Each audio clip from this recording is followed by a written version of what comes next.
I want to start by asking you where you grew up. So I grew up in a little coastal town in Oregon called Newport, 4 or 5 thousand people, and it was all obviously like pre-internet, and Yeah. kind of had to make your own fun. It was a big tourist town and fishing town, and so I grew up on comic books and then like punk in my Yeah. early teens. I found punk in a small town in the '90s, uh, which was really fun, um, and but just rife with like discovery in the sense that you had to kind of like Yeah. take chances in figuring out what this subculture was that like was so galvanizing and Mm, changed my life at like 13, yeah. And do you um, mean like politically as well, like in all ways? everything, Yeah. Yeah. like Yeah. aesthetically, Yeah. musically. Yeah, I like DIY, stridently political Mm. hardcore in the '90s, the most joyless, unsexy type of music there has ever been in the entire world. But it like helped inform me politically. Yeah. Yeah. No, it's the Uh, message. Yeah, for sure. yeah, What was it hard to find other people who were interested in this kind of stuff? How did you fall into it? yeah, totally. I mean, my buddies and I, like a few of us tangentially got into it, and it all started with this kid who, you know, starts with a mixtape. A kid gave me a mixtape that I befriended, and Yeah. it was just like it just blew my mind. Yeah. And then you start winnowing your way through these little like, oh, that band, oh, that band, oh, that band. Yeah. Yeah. Um, and like ordering shit out of the back of like skate magazines, and then you Mm. find Maximum Rock and Roll, and that's like a monthly print magazine that was around for decades. And that was like the holy grail of like, oh my God, there's Mm. like an entire support system built on like writing letters and putting out records on the cheap, and all Yeah. that stuff. So No, so what were your family, were they the kind of people who would like support this kind of interest, or were you a rebellious person? no, I grew up with just my mom and I. Okay. And so she was a little trepidatious, Mm. hearing of the dead Kennedys and shit. Yeah. It, like freaked her out a little bit, Yeah. and she didn't know if they were Satanists or the Misfits. Yeah, of course. Um, and it wasn't as ubiquitous as it is No, of now. course, yeah. And so Aesthetically, yeah, yeah, definitely. yeah, so it was unnerving for her. Mm.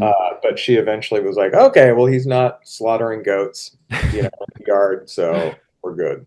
Yeah, totally. I had a similar thing with being into black metal. Hmm. And I mean, it was an interesting journey for me as well because I loved the sound of it. Yeah. And but then I started, interesting, you talk about like politics and punk, how that's so important. And that's a bit more complicated with metal. Yeah, there's So some you can't there like I'm a woke person right, and right. I was looking into some of my favorite bands and I realized, well, this guy killed someone because they were Yeah, gay, right. Yeah. and it's difficult that because at least with punk, there's that sense of like it's a unified, feels like I mean, everything. there's still like dirtbags in punk, and Of there's course, still, but black metal just it's got yeah. that kind Oh of yeah, it takes the cake, I'd say, for yeah, sure. yeah, Yeah. definitely. All right, that's interesting. So, what in terms of like, so if you're coming at it, I mean, punk like it isn't metal, but like I'm assuming that that is also where your interest in more macabre things or horror kind of starts to kick in. Is that an influence there around the time? No, I actually liked really like like we talked about political stuff, but Yeah, also really like catchy like pop punk shit. You know yeah, what I mean? yeah, yeah, But I yeah, think the macabre stuff really, I mean, it started almost definitively with Stephen King books when I was like 10 or 11, you yeah. know? Um, Is that and too young to be reading Stephen King? Do you think? I'm not. I don't have an opinion on it. yeah, I mean, I would be a little wary of like my kids like in fifth grade reading Stephen King book, but Hmm, also like it's also a challenging read for a fifth grader. You know what I mean? definitely. So it's like Yeah, you can do it, man. It's always been like you can get whatever book you want from the library. yeah, yeah, We have the power to tell you no, like at home. yeah, But if you're gonna go to the library, like whatever. yeah. Yeah, that's But like cool. my mom gave me, like It and The Shining and all that stuff when I was like 10 or 11. Yeah. And they were just around. Yeah. And then I kind of branched out into like, Robert McCammon and Dean Koontz's Watchers and stuff Yeah. like that. But the bedrock was really like Stephen King. Yeah. Yeah. I mean, of course, I think that's for a lot of people as well, Yeah. especially because it kind of makes its way. It's almost like a bit of a Trojan horse because it was so It's popular. it's the starter Yeah. band, Yeah. it's the Yeah. Dead Kennedys of the horror world. It And is. this stuff Yeah. is Yeah. because it's so it has like you said like kind of broached uh the supermarket Yeah. the supermarket. You know what I Yeah. mean? Yeah, exactly. Yeah, your parents would buy it and it Yeah. would be horror, but just because it's popular. Yeah, no, that's really interesting. So when firstly, were you playing music? If you were into music so much, were you in? No, man. I mean, I was in a band in high school, but like, I just the amount of concentration and focus as a musician it takes just to suck is like it's crazy. You It's a know, tough start. all of my attempts at like practicing and just focus just to be shitty at it. You know what I Oh mean? no, it's hard. It's Yeah. definitely hard. Yeah. And so Um, what about writing then? Was that yeah. something? I started doing fanzines, like punk Yeah, fanzines, yeah. as a teenager. And I started. The first one that I did was with my buddy. It was called Chicken Pox Blues because we were like 15 and had both gotten chicken pox, That's funny. which just wrecks you at Yeah. the later that you Yeah, get. yeah, yeah. It I can had kill them adults, I think. in my throat and under my Oh eyelids and God. shit. Yeah. And we were so stupid because we were like, again, like growing up in this political kind of environment with punk, and we're like, we're going to promote safe sex. And so we stapled condoms into the fanzine, which is like that they don't fucking work anymore, dude. You know what I mean? Yeah. But we were so earnest. I know, and isn't that kind of there's something quite joyous about that earnestness, like it's in a way it's not very cynical at all. Like it's just No, like, it was my life changed, yeah, and it was like the most exciting time. yeah, But definitely. yeah, the condom thing, like, oh my God, that's not how it worked, dude. No, that's law. That's part of the law. So Yeah. so you kind of were writing. So you started off with fanzines, which is great because it's very it's not like edited in that way. You're doing it with a Anybody can sense. do it. It's Mhm. playful.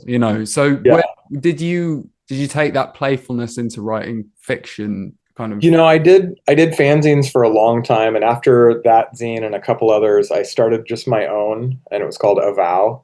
And it was Yeah. a kind of merging of like punk stuff and poetry, which I was really into in Nice. my late teens and early 20s. And I did ultimately over the next 10 or 15 years, I did 25 issues of it. And Wow. eventually the poetry kind of got pushed to the side, and it started becoming more of like a personal zine and like creative nonfiction and stuff like that. And the entire time I'm just reading voraciously. Yeah. And then eventually that creative nonfiction, personal slice of life stuff from the fanzine, I made the leap to writing short stories at like maybe late 20s. Mm. Um, and then eventually, and I wrote like a really shitty novel when I was 18, Yeah. and maybe another one when I was uh, 25. And then when I got into my 30s, I started just like, okay, this is what I want to do. Mm. And like just this dedication of like being a short story writer and kind of gearing up to a novel while Yeah. also being enmeshed in punk as an illustrator and a designer. So doing like, Do you do your own covers? no, I did for my first 4 books with Meerkat Press, I did my own. But then when I went over to Random House, they were like very adamant about like, we got this. Okay. And that was a little scary, you know what I mean? Yeah, Because of it's hard course. that control Of coming from a course. DIY world. But they killed it. It was Ella Latham. Yeah. She did Fever House and The Devil by Name, and Yeah. then Arushi Manon did the Coffin Moon cover. Yeah. Not to be too, brandy, but like the fact that with your books, I could I can identify your books from a thumbnail that's that big. Yeah, right. Oh, I That's know. I've been so lucky. I've been yeah. so lucky. No, they're so well branded. Actually, maybe it's an interesting question actually in terms of you coming from such a DIY background and your journey through to being, I would say, pretty traditional in terms of publishing. And of Yeah, course, there's absolutely. so many valid reasons for doing it. But what was your experience of it? Like you said, giving up control For the cover, for the cover of for just in terms of writing a book and releasing it traditionally, I presume takes a while. And yeah, making a zine, you're kind of you can do it, right. you do it at your own pace. I'm just Immediately asking good. what was the kind of You was it know, okay? I had done three novels and a story collection on a small press, Yeah. and I did two books, two novels with an agent, and he and I just didn't quite see eye to eye on kind of my future, and he was reluctant to kind of push a story collection out there in the world because they just don't make a lot of money, and Yeah, I of totally course. Yeah. understood that, and he just wasn't able to land any place different for my third novel, so I very reluctantly let him go, which is a scary thing, 'cause if you have an agent, there's always that possibility of like, oh yeah, something could happen, you Yeah, know. of course. Yeah. And so it was a scary time, and I just kind of wrote, still writing short stories, and then also writing, I wrote a couple novels that didn't go anywhere. And then I wrote Fever House and landed an agent pretty quickly. And then he sold it to Random House in like 6 days. Wow. Yeah. And that was like including a weekend. So it was like Thursday, he sent it out to like 7 or 8 editors. And he's like, we'll go big on Monday with like 30 other people, but I want to get Yeah. these people like kind of, an early look. And so Friday, my now editor writes him and it's like, oh my God, is there a sequel? And then she gave it to her team over Saturday and Sunday to read. And then on Monday, she's like, I want to set up a call with this guy. Oh my God. And Tuesday, she and I talk, and she prefaced it with, I don't talk to authors on the phone about the project unless I'm willing to make an offer. It's just too painful otherwise. Oh my God. And I was like, holy shit. And so the two caveats that she was asking was, are you willing to add 30,000 words to Fever House? How much Which was it before? I want to say it was like maybe 100, 105. Okay. So pretty standard. Yeah. So to have an editor ask you to Yeah. turn a book into a 400 plus page thing is like very unusual.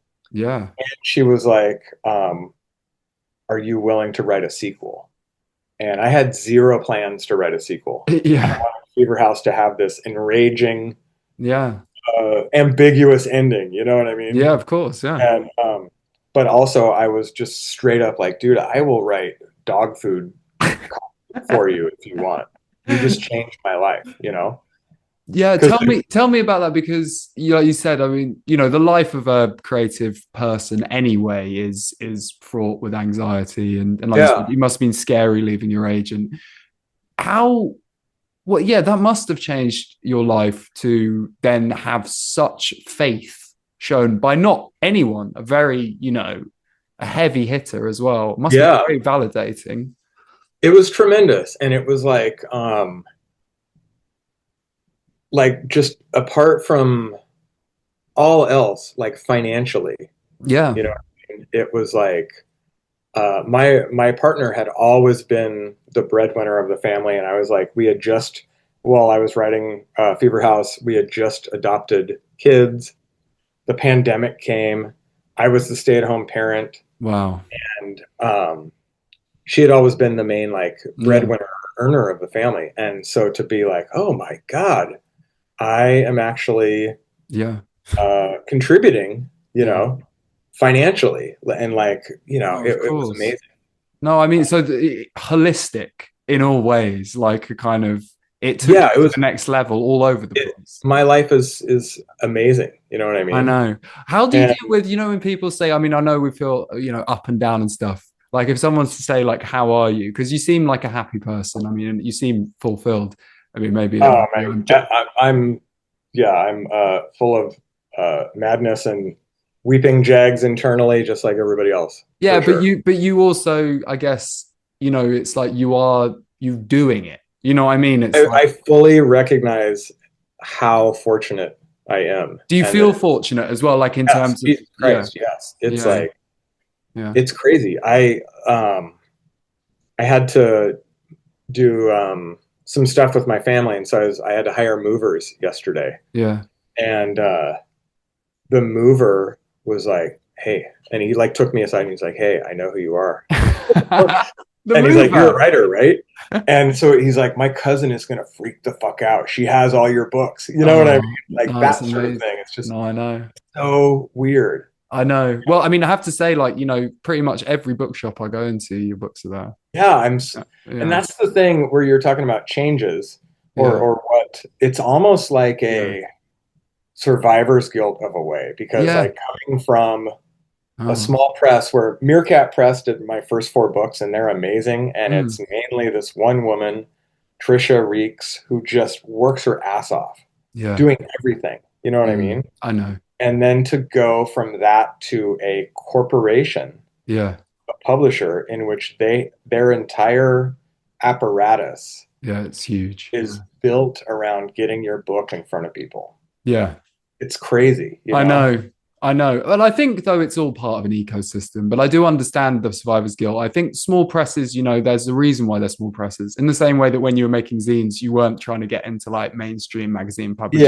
Yeah. I mean, I'm sure obviously success is success, but I mean, I do understand how you feel, but it's a no, it's a pretty remarkable story. So, in terms of the horror element, in terms of how it affects you, I guess, like philosophically, like I have this thing where my theory is that outsiders are often attracted to horror, and especially because it deals with things which aren't necessarily talked about or shown as obviously or deliberately in other kind of genres. Do you think that's true? And is that kind of part of why you're attracted to horror? I don't know. I feel like I came to it organically. Like Yeah. my first four books sit in this weird little nexus of like magical realism, Mm. fiction, literary fiction. And I think it was only with the fact like I mainly read literary fiction, crime fiction, and horror, you Yeah. know? Yeah. And I have tried being a like literary author and a crime author where it's like, okay, it's just a straightforward Yeah. tale. And like coming from X-Men and Stephen King and, Martha Yeah. Splatterhead from The Accused and all this shit, I can't not put something weird in my stories. Yeah. And so Fever House really started the first 30 pages of it are pulled almost word for word from another crime novel that I couldn't get off the ground. Yeah. And it was only when I put the severed hand Yeah. in there that things really started cooking. And Yeah. so it was like I just had this image of like a severed hand in a doctor bag with a bunch of money in it. And whoever's near the hand goes insane. And so I almost reverse engineered the entire story from that. Yeah. And so I don't think that horror for me is intentionally like I'm gonna do this with it. You know what I Yeah. mean? Yeah. It's Yeah. I almost discover what the book is about after I finish that shitty first draft. Yeah, totally. So do you improvise a lot while you're writing a first draft? Yeah, it's like when the writing's going well, then I know the next two or three chapters of what might happen, like things kind of pop and reveal Yeah, themselves. yeah, yeah. And I don't really plot.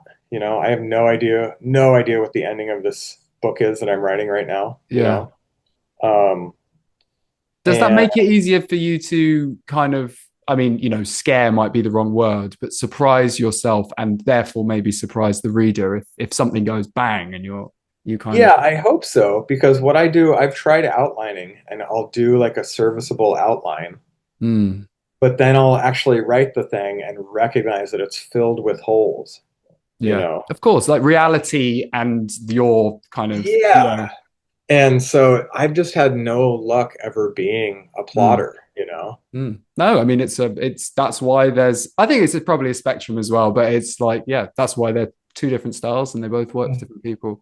But that makes sense. And so when you talk about this thing of like almost like the inciting horror, like is that, let me see, like is that something that you use, like you said, intentionally, but are you making a point by it being more horrific, you know? I think I'm writing the same. I'm talking about the same five things Yeah. every book, and it's about the indebtedness of love, how love can make us do Mm. unfortunate things. And I think it's about navigating grief and on and on and on. And so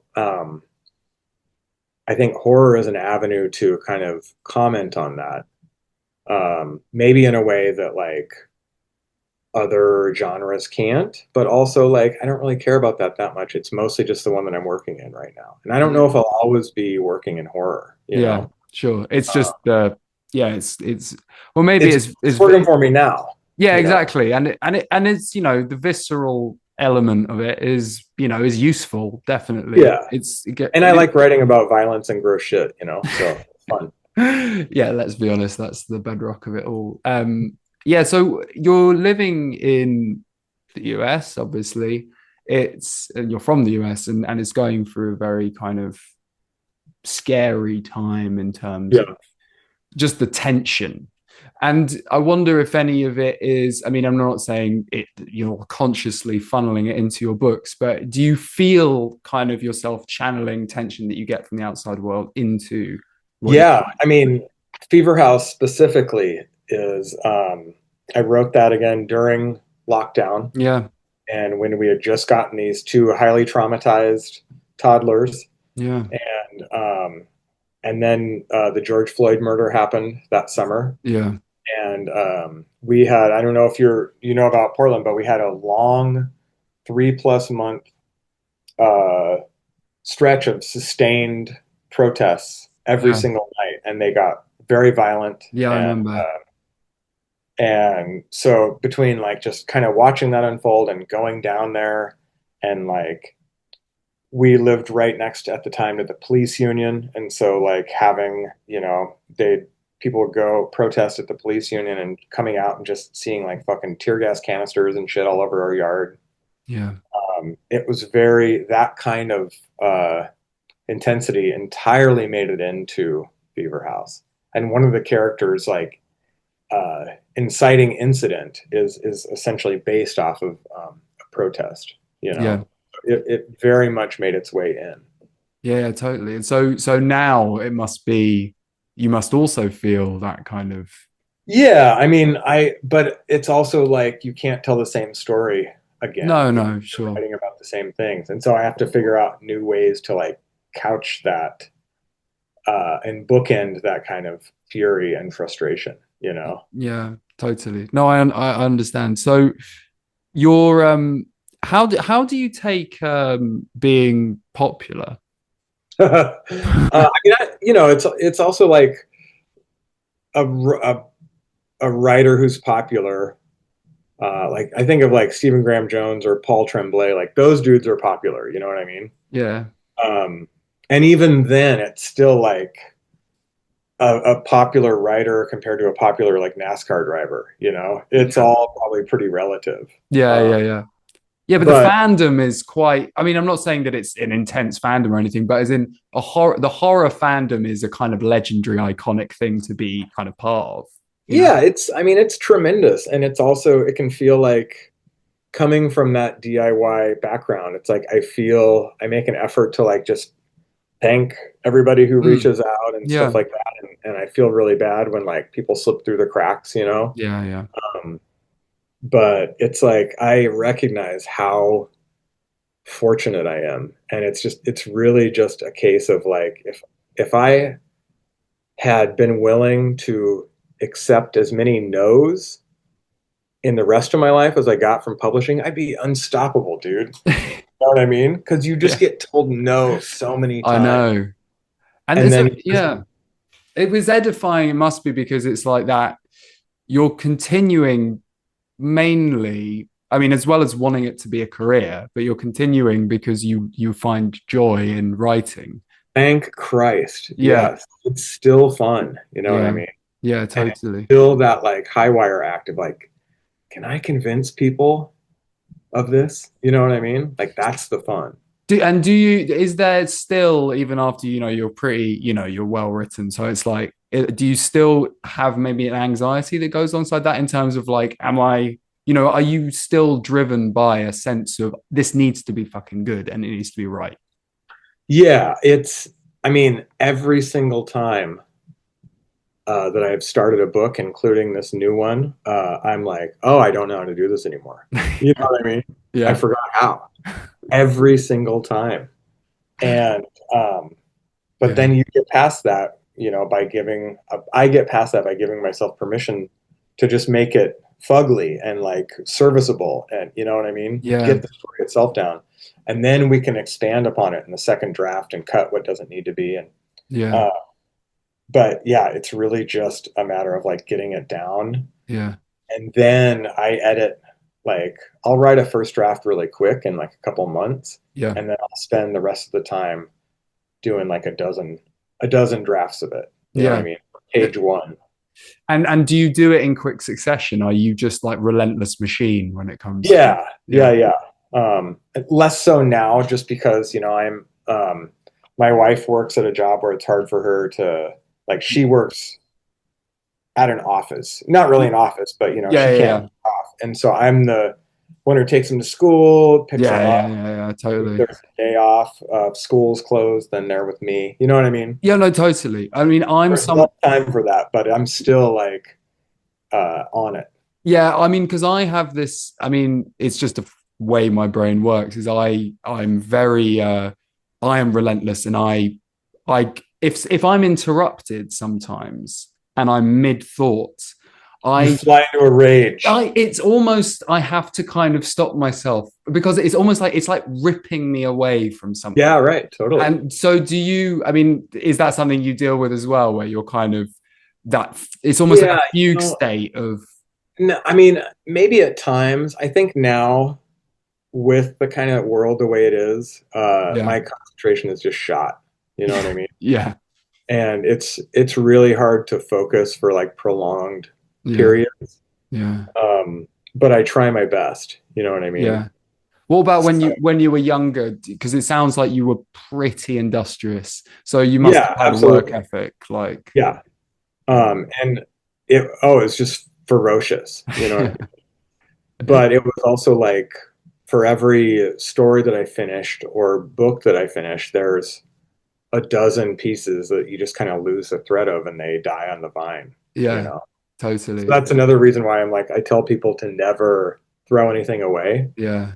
because I've resuscitated and reformed stories like a decade after I wrote them, And and finished. is that because you kind of pick it up, read it, and go, hold on a second, that's not Yeah. that bad.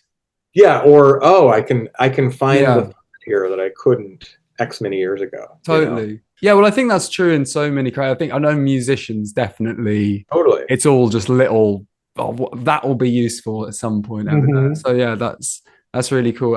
In terms of your kind of, you said you read crime and literary fiction and horror. Like, do you intentionally kind of read many books, or are you kind of just like? I mean, you must blurb quite a lot and stuff. So Yeah. So it is kind of a like tightrope walk because I do have a lot of blurb commitments, yeah, and then it's just like I'm reading The Exorcist right now, which I've never read before, yeah, and I'm like, oh my god, it's it's fantastic, and epic. they did a really good. The film, obviously, there it's It's a good so far adaptation. Yeah. faithful, yeah. Yeah, it is. Yeah. And I mean, the book goes a bit further as well than the Yeah, film. I mean, right. but there's a really good documentary about it where I think Peter Blatty, he kind of, brilliant Peter Blatty, he adapted it. And then the Friedkin, is that his name? Yeah, I think so. The Yeah, director, right, he right. said, yes, he was just like, you have to go harder. This isn't going hard enough. So I think it's definitely, and when I've watched the film again recently as well, it's still very provocative. Like Mhm. totally kind of quite punk in a way, in that kind of like Right, We're right. going to show that. And Yeah, it totally, and the book as well is, I think, very edgy. yeah, absolutely. Especially considering that it's 55 years old, you know? Exactly.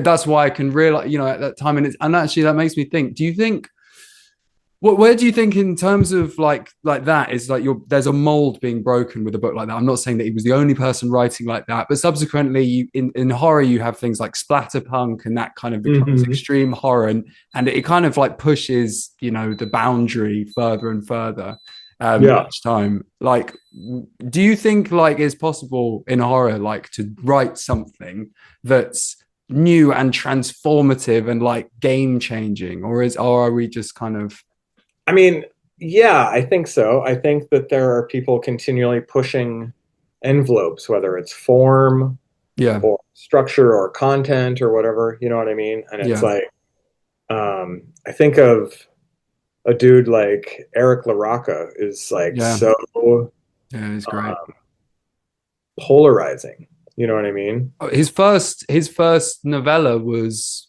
the big thing that kind of Yeah, right. and And and it was mainly because it was so polarizing that it was so right. successful. Yeah, Yeah, but then when you think about it, like he is firmly entrenched in like a lot of like transgressive horror, like Kath Koja and yeah. I love people Kathy Koja. before him.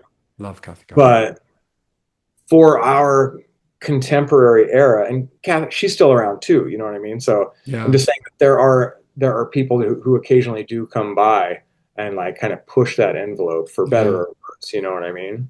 Did you ever So read like Kathy Koja like when back in the day, or is it something? no, not in the day. No, she No. was too like again. I had my paperback horror collection as like a teenager or a guy in my 20s was like pretty limited, and I was Yeah. very in love with like literary Yeah. tough guy fiction in Mm. my 20s, like dudes like writing about boxers and shit like that, you know what I mean? Yeah. So Yeah, I but get. now I mean something like the Cipher, like holy It's shit, amazing. yeah. Yeah, I interviewed her quite recently, and she's and I mean, what's great about her, and I think that thing of the transgressive thing, which I think is interesting about horror in general, because it has horror has so many elements in it. It's such so many colors, and Yeah. she's someone who's interested in very many things. Hmm. And I think you probably agree that it's important as a horror writer to not just pull from horror, but look outside and kind of draw Yeah, influence. and I think that happens naturally for us, you know what I Yeah, mean, as writers. yeah, Like um I think for me, it's like just trying to write crime shit and then not being able to because it didn't have a demon in it or whatever. You yeah, know what I mean? Like I think yeah. the story kind of guides us in a way. And Uh, it's like I'm 40,000 words, 40 plus thousand words into this new novel called The Hollowlands, and yeah, I just now figured out what the thing is about. You know what I mean? yeah. Um, and it's like you just have to have faith in the process. And like It's true. after 8 or 9 books, it's like pulling teeth to get there, but you have to just like believe it, you know? Totally. Yeah. So tell me about the book that's coming out later this year because we're in 2026. Yeah, it's called Crone. It's my witch book, Nice. and it's about a ex-detective and drug addict who Nice. his daughter disappeared 10 plus years ago, and he kind of torched his life trying to find who who took her. And in the process of that, he became indebted to this biker gang called the Crooked Wheel, which Mm. features prominently in Coffin Moon and Fever House. Yep. And so now he's like an enforcer for them, and he grows their dope and all this stuff. And the son of the Crooked Wheel chapter is murdered, and so they're like, "Okay, fellow, using your detective skills, if you find out who did it, then you're free and you're no longer indebted to us and you can go live your life." Yeah. And so he starts investigating. And as he's doing that, something very similar to a witch is skulking around the perimeters of the story. Okay, amazing. Yeah, that Yeah. sounds great. It's Yeah. hard to do like a 25 word No, pitch, you no, know? no, honestly, no, but that's great. I mean, I think it was because it's good, was because you very much, I think, and I'm sure this has changed, but like you said, you have an aesthetic, you have a mood. Your writing does, I'm sure you did say that you maybe talk about the same five things, but it's more than that. It's like you can't change what your voice is, and that's Or what. what your interest. I No, love yeah, writing about dirtbags, and like yeah. I could write a novel about two guys hitting a guy with a hammer. You know what I mean? Like trying to Oh, get 20 bucks off of them, you know? Uh, that shit is so fun to me. And so you gotta like keep yourself entertained too. And yeah, I honestly, I think that like, Random House is like they're just from a purely marketable standpoint, they don't want you to veer too far out of your kind of wheelhouse. yeah, You know yeah. what I mean? Your And so brand, like, yeah. for right now, I'm fine being in that weird little crime horror It's a spot. very no, but I think it's a good place to be because also my issue with in the past with the kind of marketing horror as like a crime, a supernatural thriller or something, is at least now there's like, because that's always been a cool thing to me, but it's like Mm, at least now I feel like we're not there doesn't need there's not a stigma around horror, so that these kind of things existing with one foot in one camp and another hmm. is good because it crosses over and people are introduced from one Totally. thing to another. Yeah, totally. And like, you know, um, crime fiction readers or be like, all right, I'll dip my toe in this. Exactly. You know what I Yeah. mean? Yeah, Yeah. but that's why we need, as a horror as a whole, needs authors like you, and there are many others. And even though you did mention Stephen Graham Jones, like, they're a bit older than you. Like, you've still got Oh, I don't know. I think we might be like kind of really. neck age wise. Yeah, Maybe it's the grey hair that he's got. Maybe yeah, that's what it yeah, is. yeah. He's But he's a legend. But yeah, no, I think it's important to have people who are very entrenched in a niche and are like serving hardcore fans, and then people who are like broadening. And I think that's where I would put you. And that is, it's not me saying that you're like watered down or anything. It's just that your popularity, I would say, probably kind of maps pretty well with the fact that you are kind of, I guess, pushing a boundary in terms of like wanting to make something more commercial. And when I I guess so. I mean, I'm honestly amazed that they keep letting me do this shit. You know what I mean? And because it doesn't feel commercial to me. no, but that's what's good And about I'm not writing shit like Eric is, where I'm like, how did they let you put this in a book, dude? You know what I mean? it. I But know. also it's not like, okay, I gotta have this trope No, is of really course. cool and this No, no, trope. no. But I think that this is, not to blow smoke, but it's like being unintentionally commercial when you're just doing the thing that is good. It's like, for me, like Stephen King. It's like the guy is the most successful, as far as I'm concerned, most successful writer of all time. Yeah, right. And he doesn't give a fuck about genre. Like, Hmm. he's just naturally just telling stories that appeal to people. It doesn't really matter who they are because it's speaking to something a bit more fundamental. And I understand why people like reading about dirtbags, because everyone feels like a bit of a dirtbag and we're kind of attracted to them, drawn towards people who are Yeah, they're fun to dysfunctional. read about. And it's Yeah. like, as somebody who tried to write commercial stuff, writing those Yeah. novels that died on the vine, Yeah. I can really only, Yeah. you can just write your stuff and then hope. You know what I mean? Exactly. And I think that's exactly my point, is like maybe intentionally trying to write commercial stuff is either you got it or you don't. Oh, it was miserable. Yeah, it was Yeah. so miserable. Yeah. And it's way more fun to like you mentioned earlier, you have to entertain yourself, Yeah. and Yeah. press boundaries of like, how am I going to make this work? And after like 8 books, and especially one with like Fever House, where it's just an amalgam of so much stuff, it's like it Mm. gets harder and harder, to be like, A, what is this about? And B, how am I going to pull this off? Yeah. And No. that just a copy, plot wise or otherwise, of other things I've already done. Yeah. I'm sure that's the same for pretty much everyone in one Yeah, way or right. another. Yeah. But it is interesting. So, in terms of, like you said, would you said you would be, very open to kind of just following and not just staying in one area. Yeah, I wanted to ask you about magical realism because you mentioned it, and I love magical realism, and I wonder what it is about. Is it the fact that it's the real world and not a kind of, because horror can exist in a fantasy in Yeah, a way, and it's, right. but we don't call horror magical realism for some reason. And I think Yeah, there's like, Gabino Iglesias, like his book House of Bone and Rain, that's got some amazing magical realism in it. And yeah, even though that is a kind of a crime kind of yeah, yeah, yeah, totally. horror thing, and I love him and I think he's great. And Yeah. that kind of stuff. But what is it about magical realism that you kind of I think you nailed it. I think it's the fact that the magical is entirely mundane and hardly even worth commenting on.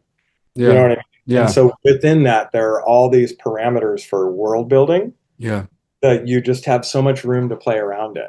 yeah. And as a writer, that's tremendously fun, you know? Mm. Yeah. And also you don't have to do a kind of, like fantasy books where the first 12 pages are just trying to make you believe that a world Yeah, exists. you just get to lay little breadcrumbs in. You know Yeah, what I mean? totally, Like nobody totally. has to be like, what?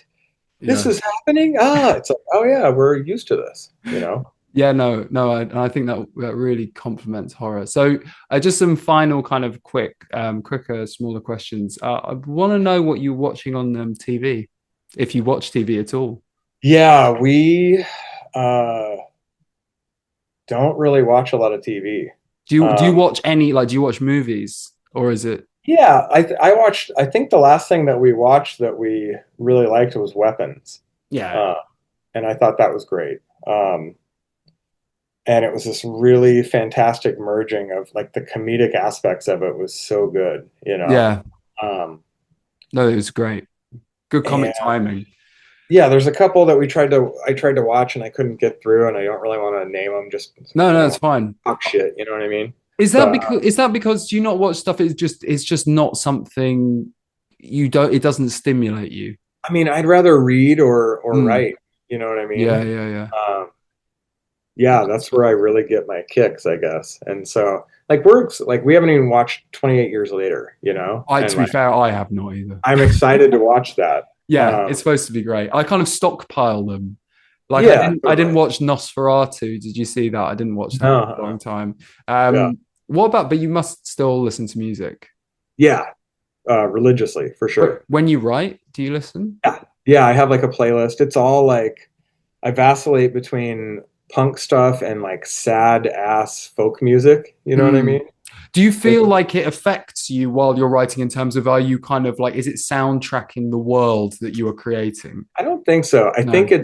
it's entirely background music. So it's like it's all stuff that I'm familiar with. So Mm. if I put on like a new record, it's really challenging because Yeah. it's like, oh, what is this new input? You Yeah, know. yeah, totally. So it's all like stuff that I know really Yeah, yeah. well.